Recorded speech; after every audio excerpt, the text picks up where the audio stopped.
Shalom, shalom, bien-aimés. Donc aujourd'hui, nous allons parler sur un thème. Donc le thème, ça va être quels sont nos fruits? Quels sont nos fruits? Alors pour cela, on va juste lire un verset qu'on maîtrise tous. Donc c'est Jean 15, verset 5. Donc je vais lire Jean 15, verset 5. Je suis le cep, vous êtes les sarments. C'est lui qui demeure en moi et en qui je demeure porte beaucoup de fruits, car sans moi, vous ne pouvez rien faire. Voilà, donc on sait tous que pour arriver à être serment, effectivement, on passe à ce qu'on appelle le processus. Donc on prend la décision ferme de changer de vie, hein, pour venir, pour mener une vie chrétienne.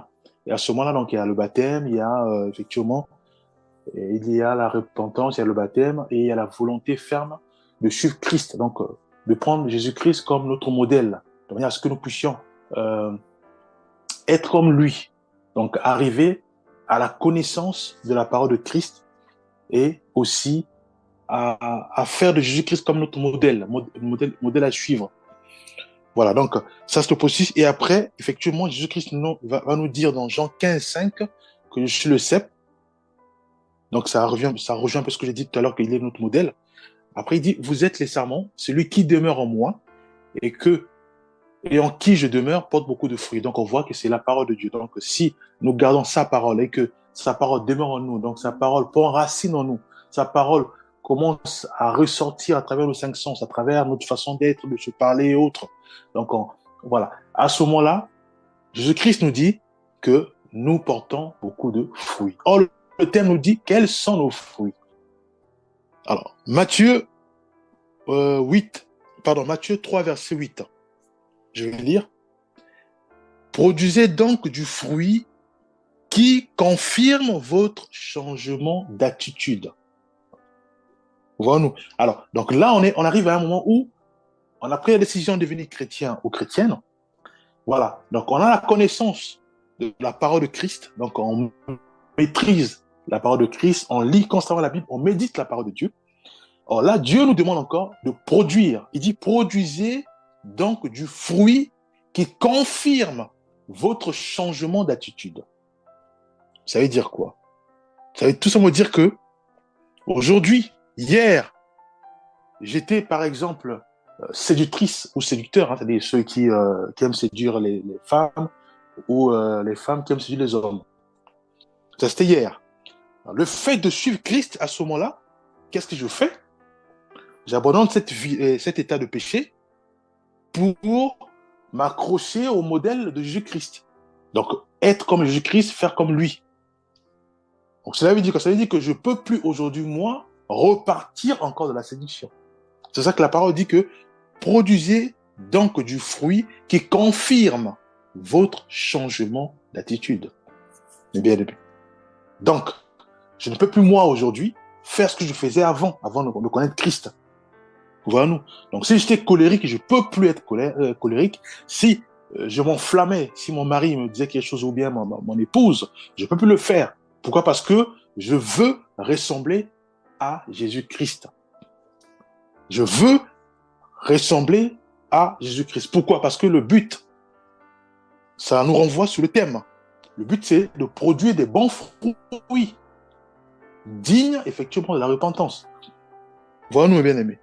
Alors, prenons encore Matthieu, on reprend encore dans Jean 15, 8, un peu plus loin.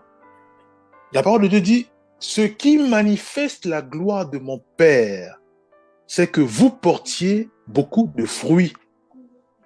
Vous serez alors vraiment mes disciples. Voilà-nous. Ce qui manifeste la gloire de mon Père, c'est que vous portiez beaucoup de fruits. Vous serez alors vraiment mes disciples. Donc voilà-nous, ici, on nous renvoie encore à produire plus de fruits de la repentance, de fruits dignes de Christ. Bien aimé. Donc, on arrive à un point où on ne peut plus aujourd'hui faire marche arrière. On ne peut plus. Donc, devant nous à Jésus-Christ, derrière nous, c'est notre vie passée. Et nous aspirons tous à avancer de manière à nous approprier de Christ, de la vie de Jésus qui est notre modèle à suivre, mes bien-aimés. Donc aujourd'hui, c'est impensable. On peut même plus penser, ou même par réflexe, poser des actes de notre vie antérieure. C'est impossible, c'est inconcevable, on ne peut plus. Alors, si on a eu tendance à reculer derrière à ce moment-là, il y a un souci, nous devons prier, mes bien-aimés. Voilà. Nous devons prier en disant que voilà, Seigneur, certes, j'ai donné ma vie à Christ, mais j'ai eu tendance à repartir soit dans l'alcool, soit dans les mensonges. Aide-moi vraiment. Aide-moi à me débarrasser de tout ça. Lui qui est notre Dieu, qui est notre Créateur, qui est à côté de nous, qui entend nos cris et nos prières, lui qui ne voit pas l'apparence, mais qui voit le cœur, puisque la prière, elle est sincère, c'est le cœur. À ce moment-là, il va se manifester puissamment. Voilà, nous avons vu le fou de Gadara, nous avons vu l'enfant épileptique avec son papa, nous avons vu beaucoup des aveugles être guéris instantanément par notre Seigneur Jésus-Christ. Donc, il peut le faire instantanément. Le but, c'est d'être sincère et de prier. Seigneur, je veux plus repartir en arrière, mais je veux avancer. À ce moment-là, Dieu va se manifester puissamment. Ouais, non, mais pourquoi? Parce que le but, c'est quoi? Le but, c'est d'aller très vite. Donc, éradiquer notre passé pour avancer rapidement jusqu'à nous approprier de Christ Jésus. Pourquoi? Parce que il y a des fruits nous devons produire beaucoup de fruits. Pourquoi? Parce que on dit la gloire de Dieu se manifeste, c'est quand nous produisons beaucoup de fruits, et à ce moment-là, nous sommes appelés disciples de Christ, mes bien-aimés. Donc, pour être disciple, la condition elle est simple, c'est de produire beaucoup de fruits, dignes de la repentance, des fruits qui honorent Christ, des fruits qui font plaisir à Jésus-Christ, qui est notre modèle, puisqu'il est avec nous, il est omnipotent, omniprésent. Il est là, il entend, il voit notre cœur. Bien-aimé. Paul dira ceci, on va lire 2 Timothée 4, versets 7 à 8. 2 Timothée 4, 7 à 8, il est dit ceci, « J'ai combattu le bon combat, j'ai achevé la course, j'ai gardé la foi, désormais la couronne de justice m'est réservée. Le Seigneur, le juste juge, me la donnera dans ce jour-là, et non seulement à moi, mais encore à tous ceux qui en auront aimé son avènement. » Voilà, nos bien-aimés. Voilà, notre bien-aimé Paul. Il ne s'est pas laissé distraire par son passé. Il ne s'est pas laissé distraire par la vie actuelle. Il ne s'est pas laissé distraire par les modes, par tout ce qui est sur la terre. Non. Il a gardé là. En fait, il avait une vision. Il a gardé le cap. Son but, c'était de terminer le combat. Son but, c'était d'achever la course. Son but, c'était de produire plus de fruits. Et bien aimé. Voilà nous. Donc, aujourd'hui, il parle à Timothée. Alors, j'ai une église, on va dire de 12 membres. Il y a des bien-aimés qui arrivent. Alors, moi qui suis berger, à ce moment-là, parce que Dieu nous dit nous rendons des comptes à ceux et celles qui ont des charges. Ça veut dire que les comptes vont être sévères. Alors, à ce moment-là, est-ce que moi, je suis de façon individuelle les bien-aimés qui sont à ma charge, ou les bien-aimés que j'enseigne, ou les bien-aimés que j'exhorte? Bien-aimés. C'est ça les fruits. Produisez des bons fruits. Est-ce que mes enfants, puisque voilà, je suis au niveau familial, est-ce que mes enfants maîtrisent la parole du Seigneur?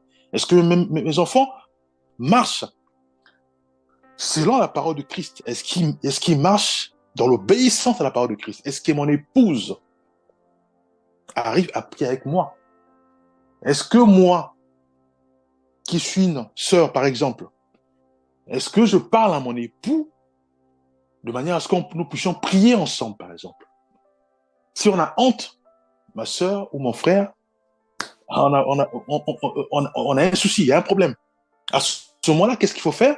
Toujours la prière. C'est toujours la prière, la solution. Seigneur, j'ai honte. J'ai honte de, de m'associer à mon époux, ou j'ai honte de m'associer à mon épouse, hein, ou j'ai honte de parler à mon épouse. Voilà, la prière, sur le fait de prier ensemble. Dieu il va nous fortifier de manière à ce que la honte disparaît, littéralement, et que nous puissions effectivement avoir le zèle de nous associer à notre épouse ou à notre époux, hein, pour les sœurs, de manière à ce qu'on puisse prier. Et là, à ce moment-là, le mari qui ne priait pas, maintenant aujourd'hui le mari prie, c'est ça les fruits, les bien-aimés. C'est ça aussi les fruits. Puisque hier, je ne priais pas avec mon mari, maintenant j'ai donné ma vie à Christ. Maintenant, la doit changer aussi, puisque je dois produire de bons fruits. Je ne dois plus garder cette vie antérieure en moi. Puisque aujourd'hui, maintenant, j'aspire à vivre une vie de Christ ou à imiter la vie de Christ. Donc, je dois effectivement changer l'environnement de manière à ce que tous nous puissions converger vers Christ. Voilà. Donc, si maintenant c'est difficile, les relations sont difficiles, à ce moment-là, je mets dans la prière, Seigneur, touche mon épouse afin que vraiment, quand je parle du Christ, voilà, que vraiment qu'elle soit favorable à déjà m'écouter ou à accepter ce que je vais dire. Voilà, nous, bien-aimés. Là, nous produisons des bons fruits. Voilà, nous. C'est pareil avec les enfants, c'est pareil avec les collègues. Donc, nous devons changer complètement l'attitude, comme dit dans Matthieu 3, verset 8.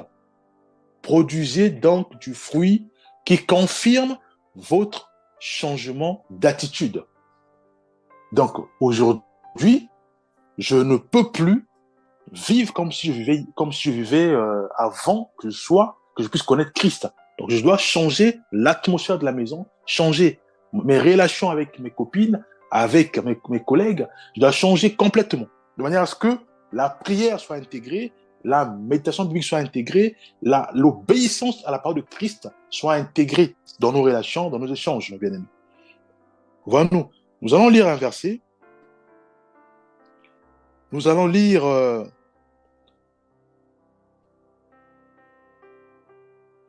Matthieu 11, 11 qu'on maîtrise bien, donc pardon, Hébreux 11, 11, où on parle de la foi. Il dit, c'est aussi par la foi que Sarah, elle-même, a été rendue capable d'avoir une descendance. Malgré son âge avancé, elle a donné naissance à un enfant parce qu'elle a cru à la fidélité de celui qui avait fait la promesse. Voilà. Donc ici, nous touchons à la foi. Pourquoi la foi? Pour la simple raison que la foi va de pair avec les fruits. Voilà-nous. Donc, je veux absolument produire plus de fruits. Et pour cela, j'ai la foi ferme que le Saint-Esprit est avec moi, puisqu'il est sur la terre, il est avec moi, il va m'aider à produire plus de fruits. J'ai des difficultés à affronter, par exemple, mon mari, de manière à lui parler du Seigneur ou de manière à prier seulement avec lui. À ce moment-là, je m'accroche dans la prière, bien sûr, au Saint-Esprit, de m'aider, de me donner les mots qu'il faut, de me donner les stratégies. Voilà, les stratégies de manière à toucher dans la douceur, dans la joie, sans inciter, sans obliger mon mari. De manière à ce qu'il puisse aussi être favorable pour qu'on puisse déjà échanger autour de la Bible, échanger dans la prière, échanger, voilà, dans la méditation biblique, mes bien-aimés. C'est ça, produire des fruits. Ça veut dire que je ne fais plus ce que je faisais hier, donc que je change radicalement, puisque je suis maintenant à Christ. J'ai changé ma vie.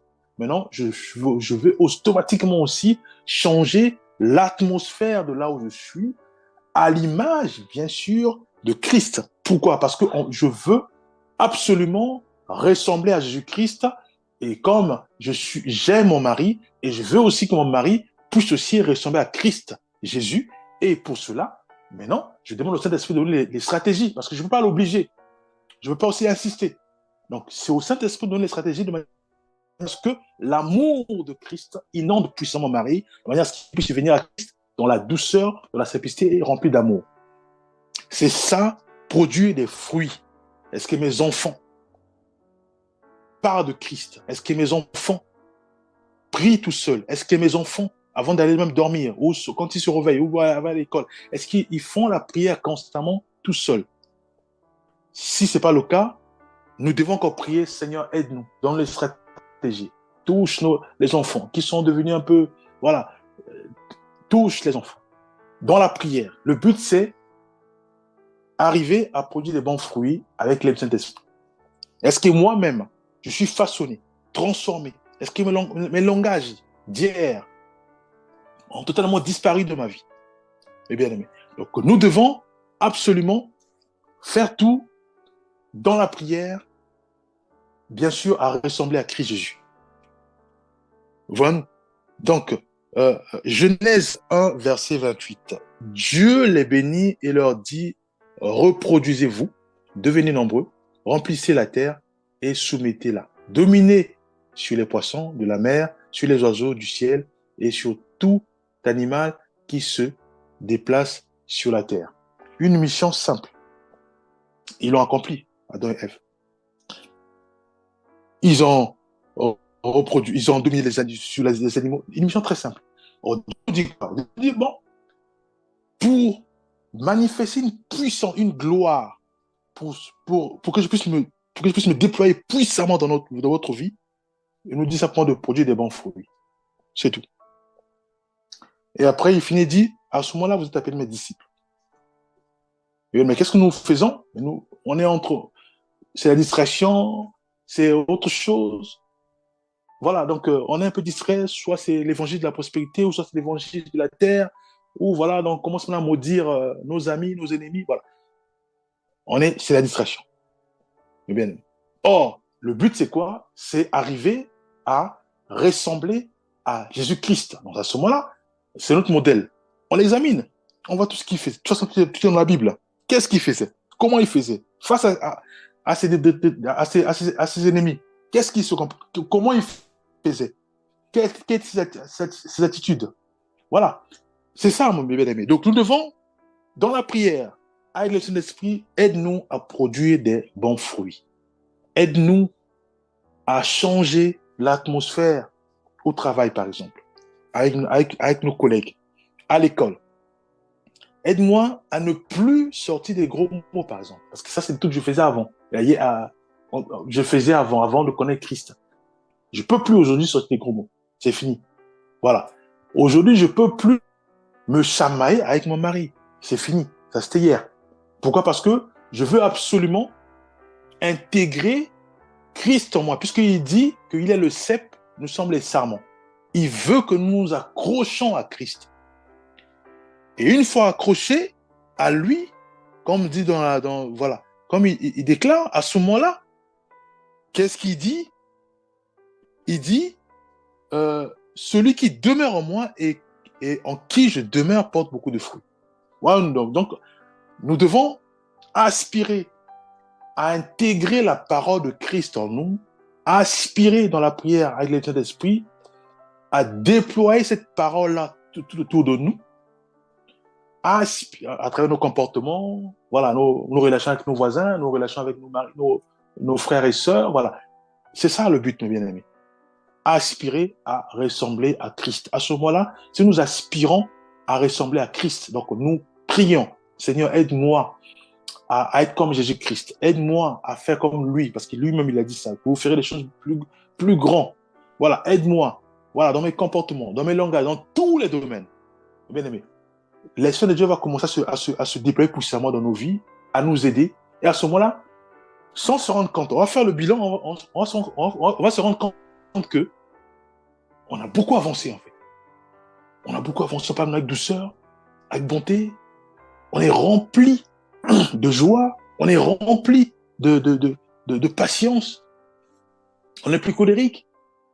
À la maison, c'est le bonheur, c'est la douceur qui remplit la maison. Bien aimé. Pourquoi? Parce que la barre, elle est haute. Nous visons Christ. La barre, elle est haute. On veut absolument arriver à la connaissance parfaite de Christ, donc la parole. Donc, la barre, elle est haute. Donc, en fait, on vise très haut. Et à ce moment-là, avec l'esprit, on va avancer, avancer, avancer. Quand on va reculer, on va son code. Non, non. Mais je fume plus. Je vends plus le cannabis. Je bois plus. Tout ce qui est addiction, je fais plus. Pourquoi? Parce que ma vision, elle était cadrée et uniquement vers Christ. Donc, je ne me suis pas laissé distraire, soit par les voitures, soit par les avions, soit, là, non pas des bateaux, soit par des bateaux et autres. Non, des yachts. Non. Donc, j'ai fixé mes regards avec Christ. C'est lui qui est mon modèle. Qu'est-ce qu'il faisait? Je fais ce qu'il faisait. Si je suis bousculé dans la rue ou si je suis envahi par des désirs, je me réfère à Christ. Lui, comment il faisait face aux désirs, comment il faisait face aux critiques, comment il faisait face à tout ce qui est manque d'argent, enfin les galères, comme on dit. Voilà. Comment il fait? Donc, je fixe et avec l'esprit d'esprit, il va commencer à m'enseigner, à me ramener dans la parole du Seigneur, à m'édifier, mes bien-aimés. Mais c'est une vie qui est pleine de bonheur, de joie, de paix. À ce moment-là, on va avancer très vite. Voilà nous. Donc, on fera comme Paul lui dira que j'ai combattu le bon combat. Pourquoi? Parce qu'il s'est accroché à Christ, il s'est laissé être conduit par le Saint-Esprit. Je vais lire un dernier verset. C'est Habakkuk 3, versets 17 à 18. En effet, le figuier ne fleurira pas. La vigne ne produira rien. Le fruit de l'olivier manquera. Les champs ne donneront pas de nourriture. Les brebis disparaîtront du pâturage. Et il n'y aura plus de bœufs dans les étables. Mais moi, je veux me réjouir en l'Éternel. Je veux être dans l'allégresse à cause du Dieu de mon salut. Voilà une image qui est très simple. Avant de connaître Christ, j'étais dans les loges. Voilà. J'étais dans les loges, je ne veux pas citer non comme je suis en Europe. Voilà, j'étais dans les loges. Donc j'étais bien, j'avais beaucoup d'argent. Je suis venu à Christ. Oh, Christ me demande de me détacher des loges, de m'accrocher à Christ, qui est mon modèle parfait, et uniquement Christ, et dans les stars, dans les Messies, les Rihanna, non, c'est fini. Et à ce moment-là, bah, comme je suis dans les loges, et que j'ai quitté les loges pour m'accrocher à Jésus-Christ, à ce moment-là, ces faveurs terrestres, automatiquement, voilà, me quittent. Et qu'est-ce qui arrive? Non, là, ça c'est les galères, soit c'est les difficultés, soit c'est toutes sortes de difficultés. À ce moment-là, voyons-nous ce que dit la parole. Il dit, mais moi, je veux me réjouir en l'Éternel, mes bien-aimés. Donc, il est absolument important de réaliser cela, de réaliser que c'est vrai, que le bien-aimé, il veut que je puisse m'accrocher à Christ. Mais moi, j'ai des avantages. J'ai beaucoup d'opportunités. Mais si je laisse ce que lui me demande de laisser, mais je perds tout. Je perds les privilèges, je perds les voitures, je perds les honneurs, mes bien-aimés. J'ai beaucoup aimé la fin parce que la fin dit, mais moi, je veux me réjouir en l'Éternel. Je veux être dans l'allégresse à cause du Dieu de mon salut. Mes bien-aimés, c'est le salut qui est important. C'est vrai, on peut être dans le loge, on a des privilèges, mais on n'a pas le salut, mon bien-aimé. C'est ça qui est important. Donc, il est absolument euh, euh, important de nous débarrasser de ces loges, de nous débarrasser de tous ces privilèges-là pour nous accrocher à notre Seigneur, puisque là, on a la garantie du salut. C'est ça qui est important. C'est ça que lui dit, en effet, le figuier, donc, tout ce qui est difficulté, tout ce qui est galère, tout ce qui est inquiétude, nous devons nous réjouir en Christ. On sait tous que Dieu aussi bénit. C'est le cas de Job. Ah, il était riche. Voilà, je suis béni. Donc le mieux, c'est vraiment de suivre le bon Dieu. Non, voilà, et non le diable, le malin, lui qui vient de façon détournée pour donner la richesse. Après, tu perds ton salut. Bien, voilà. Donc voilà cette parole qui nous éclaire en disant que voilà, ça ne sert à rien d'avoir peur. Sautons-nous sur le train de Jésus-Christ, laissons tout. Les privilèges, laissons tout, accrochons-nous à notre Seigneur, et à ce moment-là, lui qui est juste, lui qui nous a créé, qui a créé ce monde, il verra notre foi, parce qu'il ne voit pas notre apparence, lui voit notre cœur.